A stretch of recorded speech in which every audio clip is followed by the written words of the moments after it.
यारा, भारत छोड़ो आंदोलन के अंतिम चक्र, अंतिम चरण की ओर हम लोग बढ़ते चले जा रहे हैं। फिजा में खामोशी है, फिजा में घबराहट है। ब्रिटिश हुकूमत अंदर से एकदम बिल्कुल बुरी तरह से घबराई हुई है। हिंसक वारदात चरम रूप को छुए जा रहा है और इन्हीं परिस्थितियों में ब्रिटिश हुकूमत को लगा कि अगर ये पूरे आंदोलन को, पूरे मूवमेंट को कोई कैरेक्टर रोक सकता है, कोई थाम सकता है, जिसकी अपील को आवाम की जनता एक सिरे से अपने आदेश के रूप में ले सकती है, तो वो कैरेक्टर है महात्मा गांधी। यार, अंग्रेजों का पूरा जत्था, ब्रिटिश हुकूमत का पूरा जत्था गांधी के पास पहुंचता है और गांधी से अनुनय विनय का एक दौर चलता है। और उसी अनुनय विनय के दौर में यही कहा जाता है, गांधी को समझाया जाता है कि गांधी आपने 8 अगस्त 1942 को आवाम की, आम जनता से आग्रह करते हुए आपने ये कहा है, अंग्रेजों से कहा है कि अंग्रेजों भारत छोड़ो, तो भारतीयों से आपने कहा है करो या मरो, या तो आजादी को प्राप्त करो या तो मृत्यु को वरण करो। और इतना कहे जाने के बाद आवाम की जनता सड़कों पर उतरी है, आवाम की जनता सड़कों पर उतरी है, हिंसक वारदात को अंजाम दिए। ये पूरी हिंसा के लिए गांधी, आप और आपका संगठन कांग्रेस गुनहगार है। महात्मा गांधी ने एक सिरे से इनको खारिज कर दिया। पहले तो दबाव बनाया ब्रिटिश हुकूमत ने कि गांधी आप स्वीकार करो कि इस पूरी हिंसक वारदात के लिए आप गुनहगार हो। गांधी ने कहा कि ना, मैं इस हिंसक वारदात के लिए कहीं दूर दूर तक गुनहगार नहीं हूं, मैं इस हिंसक वारदात के लिए कहीं दूर दूर तक गुनहगार नहीं हूं। उन्होंने मानने से सीधे तौर पर इनकार कर दिया। तब परिस्थितियां और बदतर हो गई। ब्रिटिश हुकूमत दबाव बना रही थी, बार बार ब्रिटिश हुकूमत कह रही थी कि एक बार आप मीडिया के सामने आओ, एक बार आप मीडिया के सामने आओ, खुलकर बोलो, और एक बार बोल दो कि चूंकि यह आंदोलन हिंसक हो चुका है, इसलिए मैं आंदोलन को स्थगित करना चाह रहा हूं। महात्मा गांधी ने कहा कि मैं कहीं नहीं सकता, क्योंकि मैं इस हिंसक वारदात के लिए कहीं दूर दूर तक मैं कहीं भी गुनाहगार नहीं हूं। ब्रिटिश हुकूमत नहीं मानी। तभी खीस में आके ब्रिटिश हुकूमत ने कहा था कि कमबख्त, इस बूढ़े के आगे हम लोग झुक क्यों रहे हैं। मतलब झुंझलाहट चरम पर थी। 13 फरवरी 1943 को ब्रिटिश हुकूमत ने एकदम ऑफिशियली घोषित कर दिया कि गांधी भी गुनाहगार है। गांधी को पहले बहलाया गया, फुसलाया गया, समझाया गया। गांधी को कहा गया कि गांधी आप अहिंसा के पुजारी हो। आप गौर करो, असहयोग आंदोलन जब हो रहा था, असहयोग आंदोलन 1920 में आरंभ हुआ। 5 फरवरी 1922 को चौरा चौरी में जब 22 सिपाहियों को सत्याग्रहियों ने जिंदा जलाया था, तो आपने 12 फरवरी 1922 को यह कहते हुए आंदोलन स्थगित कर दिया था कि आंदोलन हिंसक हो चुका है।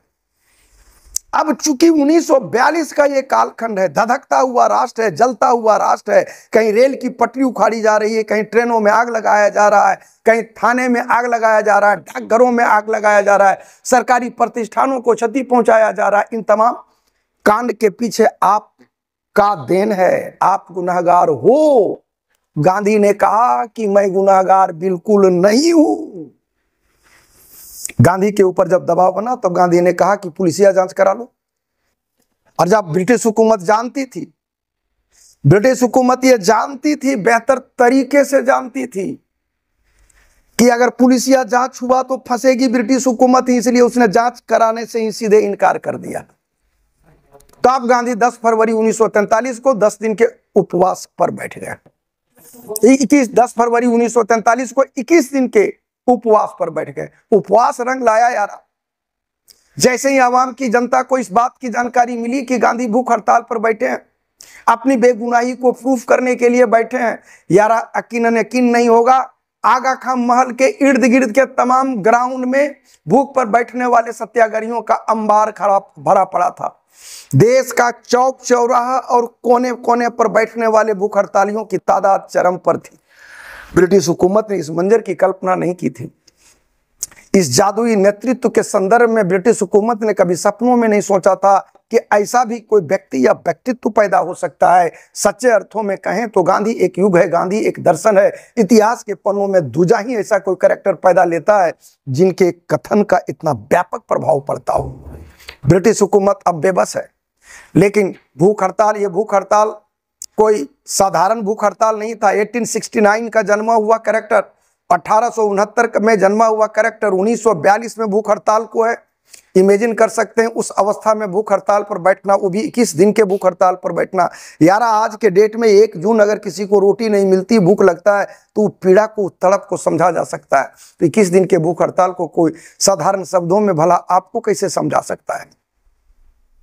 आउटपुट ये हुआ कि थोड़े दिन बाद जब डॉक्टरों की टीम ने घोषित कर दिया कि गांधी की मृत्यु कभी भी हो सकती है, उन दिनों गांवों में इक्का दुक्का किसी किसी के घर में रेडियो हुआ करता था, पूरा का पूरा गांव उमड़ता था गांधी की सेहत के समाचार को सुनने के लिए। लोग बड़े बड़े स्पीकर लगाते थे या जो संसाधन होता था उसका उपयोग करते थे, ग्राउंड का ग्राउंड भरा पड़ा होता था गांधी की सेहत की जानकारी लेने के लिए।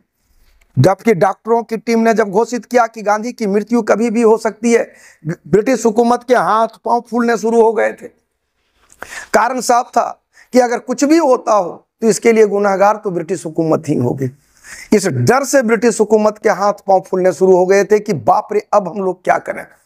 ब्रिटिश हुकूमत निर्णय नहीं ले पा रही थी, गांधी के ऊपर जबरदस्त दबाव बनाया गया कि गांधी आप ऐसा करो कि आप हॉस्पिटल में भूख हड़ताल में रहो, ताकि बॉडी को जिन जरूरत की मिनरल्स की जो आपूर्ति होगी सलाइन के माध्यम से आपको ये कर दिया जाएगा। लेकिन गांधी ने ऐसा करने से इनकार कर दिया।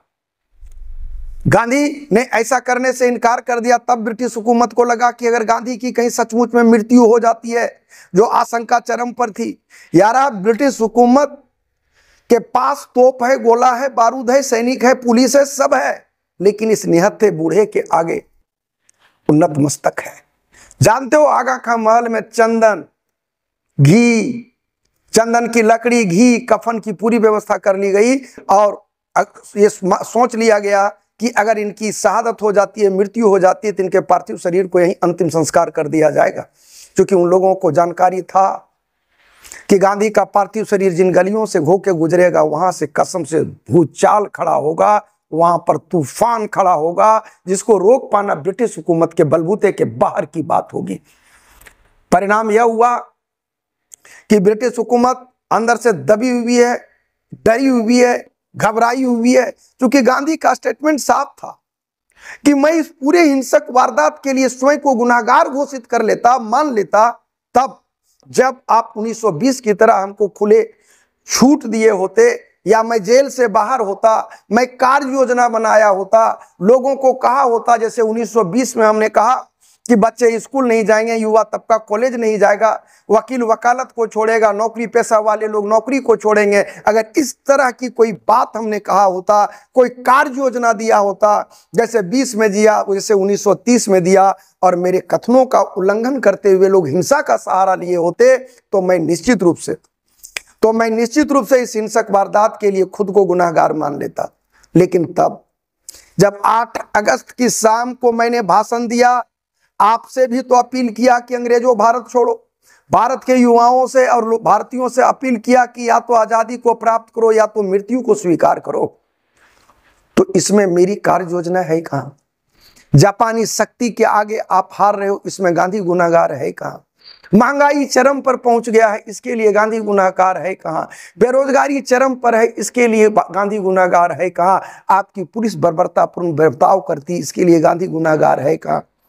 इसलिए यह आरोप चस्पा करना मेरे ऊपर कि गांधी इस हिंसा के लिए आप गुनाहगार हो, गांधी अहिंसक थे, अहिंसक हैं और अहिंसक रहेंगे। लेकिन एक बार जब गांधी से पूछा गया था कि गांधी कायरता और हिंसा में अगर आपको चुनना हो तो आप क्या चुनोगे, गांधी ने कहा था कि बेशक मैं हिंसा को चुनूंगा। यार गांधी युग हैं। अब इसके ऑब्जेक्टिव को आप लोग देख लो।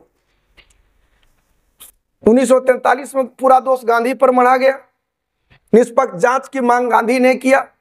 10 फरवरी 1943 को गांधी बैठ जाते हैं 21 दिन के भूख हड़ताल पर। 13 फरवरी को औपचारिक रूप से पूरा दोष गांधी और कांग्रेस पर मढ़ दिया गया।